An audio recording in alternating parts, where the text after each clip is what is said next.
वज़ीर-ए-आज़म शहबाज शरीफ का बलूचिस्तान में 4 दानिश स्कूल खोलने का ऐलान। मुश्किल हालात में अच्छी कारकर्दगी दिखाने वाले नौजवान काबिल तहसीन हैं। वज़ीर-ए-आज़म की दानिश स्कूल के तालिब इल्म से गुफ्तगू। हसन खेल में ऑपरेशन के दौरान जाम शहादत नोश करने वाले सिपाही बदाम गुल और सिपाही मोहम्मद इदरीस की पेशावर गैरिजन में नमाज जनाजा अदा। कोर कमांडर पेशावर अस्करी और सिविल हुक्काम की शिरकत।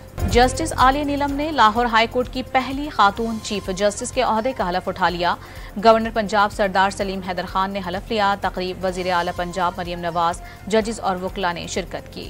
सुप्रीम कोर्ट में चीफ जस्टिस फाइज ईसा की जेर सदारत सुन्नी इत्तेहाद कौंसिल की मखसूस नशिस्तों से मुतालिक इजलास। जजेस की मशावरत तकरीबन 1.5 घंटे जारी रही। सुप्रीम कोर्ट के 13 रुकनी फुल कोर्ट ने दलाइल मुकम्मल होने पर मुकदमे का फैसला महफूज किया था। फ्लोर मिल्स एसोसिएशन की विद होल्डिंग टैक्स के खिलाफ मुल्कगीर हड़ताल। आज से आटे की पैकिंग और तरसील मुकम्मल तौर पर बंद कर दी। मुल्क भर में आटे की किल्लत का खदशा। हुकूमत का फ्लोर मिल्स एसोसिएशन के मुतालबात मानने से साफ इनकार। घरेलू के बाद कमर्शियल, ज़राई और बड़े सार्फिन के लिए भी बिजली महंगी।